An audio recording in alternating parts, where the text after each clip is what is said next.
మీరు ఇంట్లో ఏ శుభకార్యం చేసినా కూడా మనం ఒక గృహప్రవేశం మీరు చేశారనుకుందాం. మొట్టమొదట పాలు ఎవరు పొంగించాలండి? ఆడపడిచే. ఆడపడుచు పొంగించాలి. మీ ఇంట్లో పెళ్లి జరిగిందనుకోండి, మొట్టమొదట ఆ ఇంట్లో పసుపు దంచాల్సింది ఎవరండి? ఆడపడుచు. ఏ శుభకార్యం జరిగినా ఆడపడుచు ఆడపడుచు ఆడపడుచు అని ఎందుకు పెట్టారో శాస్త్రం మీకు తెలుసా అండి? ఎందుకంటే ఆడపిల్ల ఆ పుట్టింటికి వచ్చి అన్నదమ్ములు ఇచ్చేటటువంటి పండో ఫలమో చీరో ఏదైనా సరే కొంగు పట్టి ఇలా కొంగును కట్టుకుంటుంది చూడండి. మీరు ఇచ్చింది ఆ కొంగును కట్టుకునేటప్పుడు ఏమని ఆశీర్వదిస్తుందంటే, మా అన్న మా తమ్ముడు ఇంకా సంపాదించాలి, ఇంకా బాగా సంపాదించాలి, నాకు ఇంకా విలువైన కానుకలు ఇవ్వాలి, ఇంకా వీళ్ళు బాగా ఉండాలని మనస్ఫూర్తిగా ఆశీర్వదించి వెళ్తుందండి. ఆ ఆశీర్వదించేటటువంటి వ్యక్తి ఎవరండి? మహాలక్ష్మి. ఆడపిల్లని మహాలక్ష్మితోటి పోల్చారు. మీరు ఇంటికి పిలిచేది మీ ఆడపడుచుల్ని. ఆ ఆడపడుచు ఏ రూపంలో వస్తుంది? మహాలక్ష్మి రూపంలో వస్తుంది.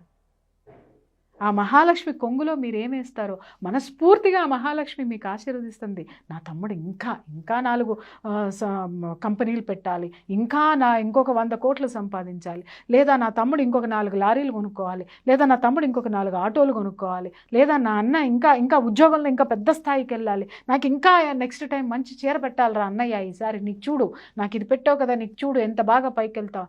మనస్ఫూర్తిగా అణువణువు ఆవిడ అణువణువు పులకరించి వచ్చేటటువంటి ఆశీర్వాదము ఆ యొక్క సంసారం ఏదైతే ఉంటుందో ఆ సంసారానికి ఇంకా పాజిటివ్ వైబ్రేషన్స్ని ఇస్తుంది, కలిసి వచ్చేటట్టు చేస్తుంది, నిండుగా ఆశీర్వదించి వెళ్తుంది. మీరు ఎప్పుడైతే సంతృప్తిగా ఆడపిల్లని బయటికి పంపిస్తారో ఆ ఇల్లు నిజంగా కళకళలాడుతుందండి. అందుకు పెట్టారు ఆడపడుచు. మనం ఏం చేస్తామండి? నిజంగా ఆడపిల్లల్ని పిలుస్తాం. ఒక్కొక్క ఇంట్లో ఉంటుందండి పాపం, ఆడపిల్లలు ఏడ్చుకుంటూ పోతారు పోయేటప్పుడు. ఎందుకంటే అంత ట్రీట్మెంట్ ఇవ్వరు వాళ్ళకి. అసలు వాళ్ళని మనుషులుగా కూడా ఒక్కొక్క చోట చూడరు. వచ్చారా, వెళ్ళండి, పిలిచాం, శాస్త్రం కోసం పిలిచాం, శాస్త్రం కోసం వచ్చిపోండి అన్నట్టుగా ఉంటుందన్నమాట. కానీ దాని వెనుక ఇది. ఇప్పుడు ఆయమ్మ ఉంటుంది, ఆమె నగలు లేకపోతే ఆమె ఇదో ఇవన్నీ ఆడపడుచులు అంటే అక్కడ పెడుతుంది అన్నమాట. నో, నేను ఇది రావద్దు. ఇది ఎందుకు వస్తుంది? ఇద్దరు ఫ్రెండ్స్గా ఎందుకు ఉండలేరు అంటే కొన్ని చోట్ల both side of the coin అన్నాను ఇందాక. ఆడపడుచుల్లో కూడా ప్రాబ్లమ్స్ ఉంటాయండి.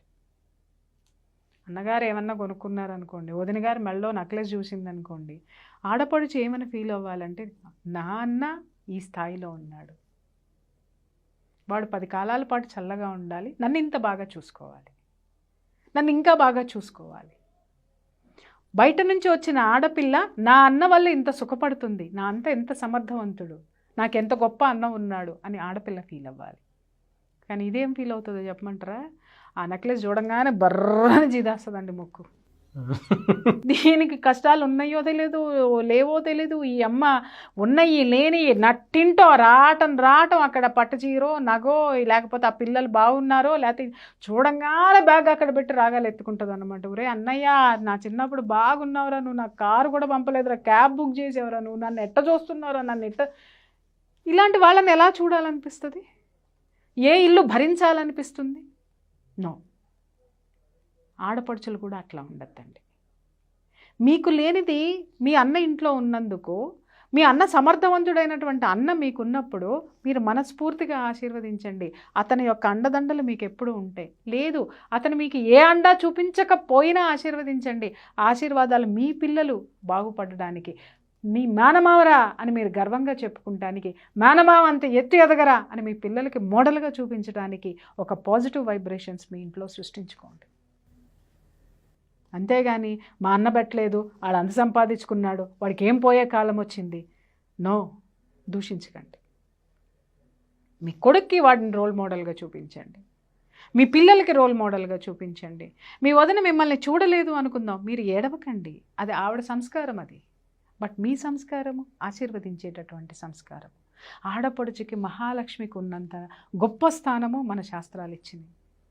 అంటే మీరెవరు? గివింగ్.